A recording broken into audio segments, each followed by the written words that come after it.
জঙ্গিপুর থেকে এক গর্বের মুহূর্ত। গঙ্গার বুকে 81 কিলোমিটার দীর্ঘ সাঁতার প্রতিযোগিতায় প্রথম স্থান অর্জন করে ইতিহাস করলেন বর্ধমানের প্রত্যয় ভট্টাচার্য।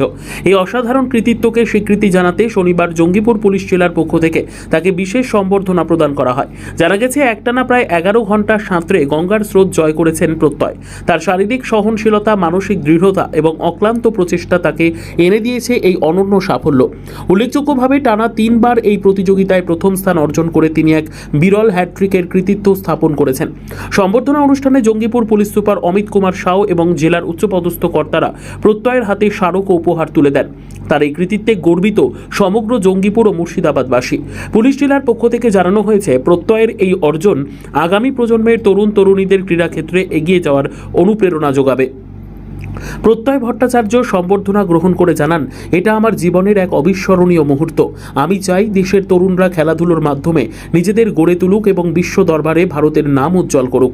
স্থানীয় ক্রীড়া মহলও মনে করছে, প্রত্যয়ের এই নজিরবিহীন সাফল্য আন্তর্জাতিক স্তরে ভারতের সাঁতার জগৎকে নতুনভাবে তুলে ধরবে। কি বার্তা দিতে এইটা এই টোকেন অফ অ্যাপ্রিসিয়েশনটা যে কোনো স্পোর্টস পার্সনকে মোরালি খুব বুস্ট করে। তো জঙ্গিপুর পুলিশ অ্যাডমিনিস্ট্রেশন থেকে এই স্টেপটা নেওয়া হয়েছে, সেটা আমার খুবই ভালো লাগছে। এটা সত্যি সত্যি যে একটা কম্পিটিশন করার পর যে এরকম অ্যাপ্রিসিয়েশন পাচ্ছি, এটা খুবই নতুন এবং খুবই ভালো লাগছে এটার জন্য।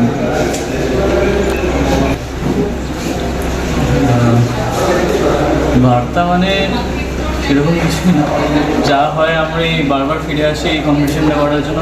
প্রথমত একটা প্রেস্টিজিয়াস কম্পিটিশন, 81 কিলোমিটার, সেটা ওয়ার্ল্ডের লংগেস্ট সুইমিং কম্পিটিশন। আর আরেকটা ব্যাপার হচ্ছে যে এদের অর্গানাইজেশন যেভাবে অর্গানাইজ করে ইভেন্টগুলো, সেটাও খুব ভালো হয়। প্রত্যেকটা পদে পদে যেখান থেকে স্টার্ট হয় আমাদের সুইমিং কম্পিটিশন বা যেখান থেকে ফিনিশ হয়, সব জায়গাতেই সুইমারদেরকে ফেলিসিটেট করা হয়। তো আলটিমেটলি এটা একটা খুব বড় ফেস্টিভ্যাল টাইপের হয়ে দাঁড়ায়, শুধু সুইমারদের জন্য না, তাদের প্যারেন্টসের জন্যও না, এটা আশেপাশে যারা আসে, অনেক লোকই দেখতে আসে, তাদের জন্য একটা ভালো রিসেন্টলি 4-5 বছর ধরে বেঙ্গলে সুইমাররা বলতে পারি কমে গেছে। অনেকে বাইরে প্র্যাকটিস করতে যাচ্ছে, অনেকে চলেই যাচ্ছে এখান থেকে। কিছু কিছু সময় বলা যেতে পারে আমরা ফেসিলিটিটা কম পাচ্ছি। বাকি দিল্লিতে বা ব্যাঙ্গালোরে বা মহারাষ্ট্রতে সুইমাররা যেরকম সাপোর্ট পান, তাদের থেকে হয়তো একটু হলেও কম পাচ্ছি, কিন্তু সেই দিকেই এরকম টোকেন অফ অ্যাপ্রিসিয়েশনগুলো খুব ম্যাটার করে। সুইমিংয়ের এবার যদি এইসবগুলোর পরেও যদি সুইমিংয়ের দিকে অ্যাডভান্সমেন্টের জন্য গভর্নমেন্ট কিছু করে, মানে গভর্নমেন্ট যদি প্রপার একটা সেট আপ করে যেখানে ভালো কোচ থাকবে, যেমন এখন তো বলতে পারেন শুধু ওয়েস্ট বেঙ্গলে ইন্ডিয়া টিমের কোচ ছিলেন শুধু বিশ্বজিৎ চৌধুরী, তিনিই আছেন। তার কাছে এখন কোনো সুইমিং পুল নেই, এরকম অবস্থা।